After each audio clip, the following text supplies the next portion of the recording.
नमस्कार मित्रमैत्रिणींनो, शुभ सकाळ. पुन्हा एकदा सगळ्यांचं मनापासून स्वागत आहे आपल्या युट्यूब चॅनलमध्ये. तुम्ही सर्व बघत आहात इन्फॉर्मेटिव्ह सर्च युट्यूब चॅनल, ज्याच्यावरती दररोज तुम्हाला इथे नोकरी विषयक माहितीचे एज्युकेशन रिलेटेड व्हिडिओ बघायला मिळतात. त्यामुळे चॅनलवरती नवीन असाल तर चॅनलला आत्ताच सबस्क्राईब करा, व्हिडिओला लाईक आणि शेअर करायला विसरू नका. नेहमीप्रमाणे आज सुद्धा महत्वपूर्ण व्हिडिओ तुमच्या सगळ्यांसाठी इथे घेऊन आलेलो आहोत. तर याआधीही आपण व्हिडिओ केलेला आहे. बीएमसी अंतर्गत जीएनएम नर्सिंगची प्रवेश प्रक्रिया सुरू आहे, त्या रिलेटेडच आजचा हा महत्वाचा व्हिडिओ इथे आपण घेऊन आलेलो आहोत. यानंतरचे काय अपडेट असणार आहे ते जाणून आपण इथे या व्हिडिओमध्ये घेणार आहोत. त्यामुळे तुम्ही जर बीएससी नंतर नर्सिंग अंतर्गत जर इथे अप्लाय केलं असेल तर आजचा व्हिडिओ तुमच्यासाठी खूप महत्वपूर्ण आहे. व्हिडिओ शेवटपर्यंत नक्की बघा. तुमचे जे कोणी मित्रमैत्रीण आहेत ज्यांनी सुद्धा यासाठी अप्लाय केलेला आहे त्यांना व्हिडिओ शेअर करायला विसरू नका. आणि चॅनलवरती नवीन असाल तर सबस्क्राईब आठवणीने करा. तर सगळ्यांनाच माहिती आहे, बृहन्मुंबई महानगरपालिकेअंतर्गत इथे जीएनएम नर्सिंग 3 वर्षाचा कोर्स महिलांसाठी जे आहे त्याची प्रवेश प्रक्रिया सुरू आहे. अर्ज इथे ऑलरेडी आता सबमिट झालेले आहेत, त्यामुळे तुम्ही नव्याने यासाठी अप्लाय करू शकत नाही. पण ज्यांनी अप्लाय केलेलं आहे त्यासाठी इथे महत्वाची जी माहिती आहे ती इथे अपलोड करण्यात आलेली आहे.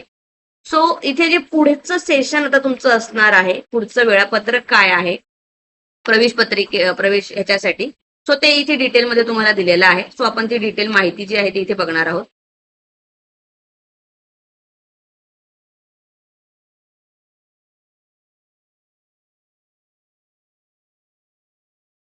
सो इथे नवीन सर्क्युलर जे आहे त्यांच्या अंतर्गत इथे प्रसिद्ध करण्यात आलेला आहे.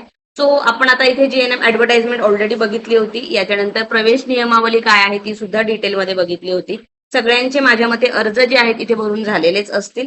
पण पुढे आता अर्ज भरल्यानंतर पुढे काय करायचं तर त्या संबंधी नवीन सर्क्युलर जे आहे इथे टेंटेटिव्ह शेड्यूल जे आहे इथे जीएनएम ऍडमिशन 2026-27 ते इथे वेबसाईट वरती जे आहे ऑफिशियल वेबसाईट वरती प्रसिद्ध करण्यात आलेलं आहे. ऑफिशियल वेबसाईटची लिंक व्हिडिओच्या खाली डिस्क्रिप्शन मध्ये दिलेली आहे, त्याद्वारे तुम्ही जे आहे ते बघू शकता. सो टेंटेटिव्ह शेड्यूल काय आहे ते आपण आता इथे इन डिटेल जे आहे ते बघूया. So Shri Harilal Bhagwati municipal general hospital school of nursing यांच्या अंतर्गत इथे जीएनएम जे ऍडमिशन प्रोसेस आहे शेड्यूल 2026 आणि 27. ओके. सो टेंटेटिव्ह डेट्स आहेत, डेट्स थोड्याफार मागे पुढे सुद्धा होऊ शकतात. सो ह्या सगळ्यांनी नीट लक्षात ठेवायचे आहे. मागच्या वेळेस बऱ्याच जणांचं असं झालं की अर्ज केले पण त्यानंतर काउन्सिलिंग सेशन कधी आहे, डॉक्युमेंट व्हेरिफिकेशन कधी आहे, कुणाचं काउन्सिलिंग कधी आलं हे कुणालाच माहित नाही. त्याच्यामुळे बऱ्याच जणांचे प्रवेश इथे घेऊ शकले नव्हते. त्यामुळे हा महत्वपूर्ण व्हिडिओ डेट्स या प्रत्येकाने लक्षात ठेवायचे आहे. आणि ह्याच्यानंतर सुद्धा जे काही अपडेट्स या रिलेटेड येणार आहेत ते आपल्या चॅनलवरती तुम्हाला वेळोवेळी मिळणार आहेत. त्यामुळे नोटिफिकेशनचं बेल आयकन आठवणीने प्रेस करून ठेवा. तो ऍडव्हर्टाइजमेंट आणि फॉर्म ऍप्लिकेशन पर्यंत तर ऑलरेडी प्रोसेस झालेले आहेत. तो 12 तारखेला इथे फॉर्म निघाले होते. 18 जून पासून 29 जून पर्यंत जे तुम्ही आहे फॉर्म भरू शकत होता, तो फॉर्म आता ऑलरेडी बंद झालेले आहेत. त्यानंतर आता ऍप्लिकेशन इथे जे आहे तुमचे चेक केले जाणार आहेत ते तुमचे 22 जून ते 4 जुलै पर्यंत. ओके. सो 4 जुलै पर्यंत तुमचं ऍप्लिकेशनचं सेग्रिगेशन जे आहे ते होणार आहे. सो त्यानंतर मेरिट लिस्ट आणि ह्यासाठी जे आहे काउन्सिलिंग तुमचं होतं, जिथे तुमचं डॉक्युमेंट व्हेरिफिकेशन होतं. 5 कॉलेज अंतर्गत इथे ह्या प्रवेश प्रक्रिया होतात. त्याच्यामुळे कॉलेज तुम्हाला सिलेक्ट करायला तिथे कोणतं कॉलेज तुम्हाला मिळणार आहे ती माहिती तुम्हाला दिली जाते. त्यानुसार तुमचं काउन्सिलिंग होतं. असं हे काउन्सिलिंग सेशन अटेंड करणं खूप महत्वाचं असतं. ज्यांनी काउन्सिलिंग अटेंड केलेलं आहे त्यांनाच इथे प्रवेश दिला जातो डॉक्युमेंट व्हेरिफिकेशन केल्यानंतर. So merit list for counselling जी तुमची लागणार आहे 8 जुलै रोजी.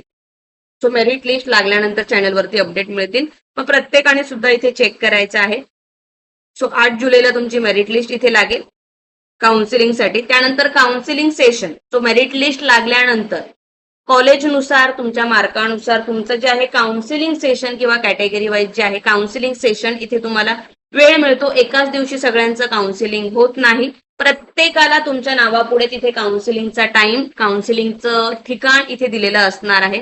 त्याच वेळेला त्याच ठिकाणी तुम्हाला काउन्सिलिंग करायचं आहे.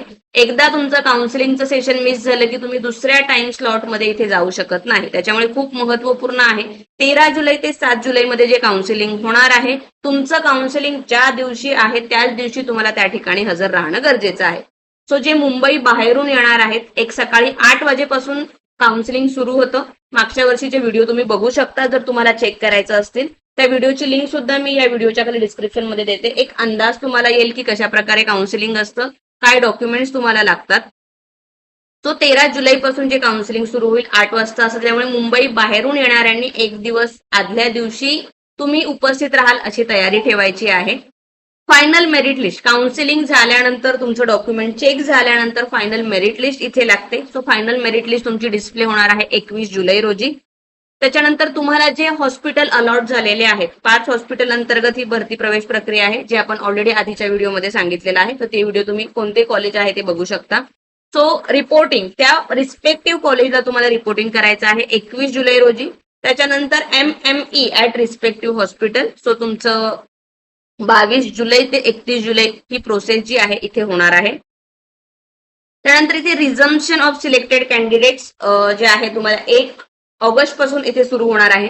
त्याच्यानंतर कन्फर्म झाल्यानंतर फर्स्ट वेटिंग लिस्ट तुमची लागणार आहे 7 ऑगस्ट रोजी आणि सेकंड लिस्ट लागणार आहे 21 ऑगस्ट रोजी. सो पहिल्या लिस्टमध्ये ज्यांचं नाव आलेलं आहे, काही कारणास्तव त्यांचं ऍडमिशन कॅन्सल झालं, डॉक्युमेंट नसतील किंवा दुसरं काही रिझन असेल, तर ज्या जागा आहे, जेवढ्या जागा फर्स्ट लिस्ट मध्ये इथे कॅन्सल होतील त्याच्यानुसार सेकंड वेटिंग लिस्ट वाल्यांना इथे चान्स मिळू शकतो. पण हे कन्फर्म गृहीत धरू शकत नाही तुम्ही की चान्स मिळेलच म्हणून.